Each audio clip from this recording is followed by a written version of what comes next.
I'm reminded of a quote from Martin Luther King that said, "Human progress is never achieved without struggle, without sacrifices, without challenges." I'm Soraya Coley, president of Cal Poly Pomona.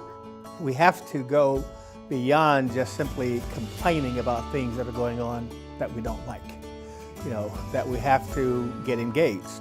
I'm Dr. Horace Mitchell, and I'm the president of California State University, Bakersfield.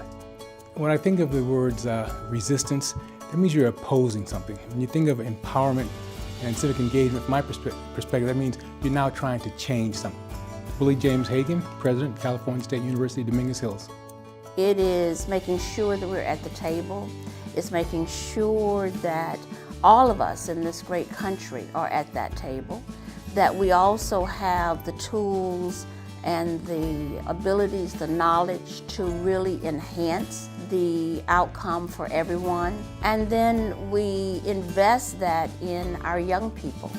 We teach them how to, first of all, understand their gifts and talents, and that their gifts and talents are needed by society. It's about being fully engaged in one's community. Part of our vision statement talks about strengthening our community engagement.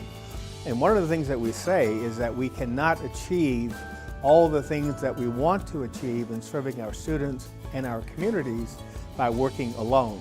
That we try to develop and have developed many partnerships for excellence. Through that, we're able to give students real-world experiences so that they see what is happening in the community, how they need to improve, what education they need in order to affect the changes that they'd like to see in outcomes for members of our community.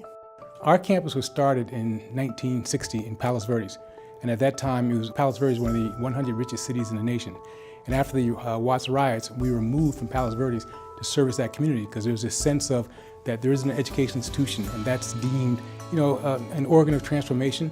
So to be moved from a very rich community to service a community that had fewer resources sort of gave us a strong social justice undercurrent to our mission. And so our faculty, our staff, and our students not only feel it's important to provide a quality education, but also recognize the needs to work closely with the community in terms of student engagement and helping transform them in a lot of different ways. I'll use my beacon statement, and that is to remain student-centered, faculty and staff focused, and community-minded. I'd say get involved. It is easy to sit around and think about issues properly.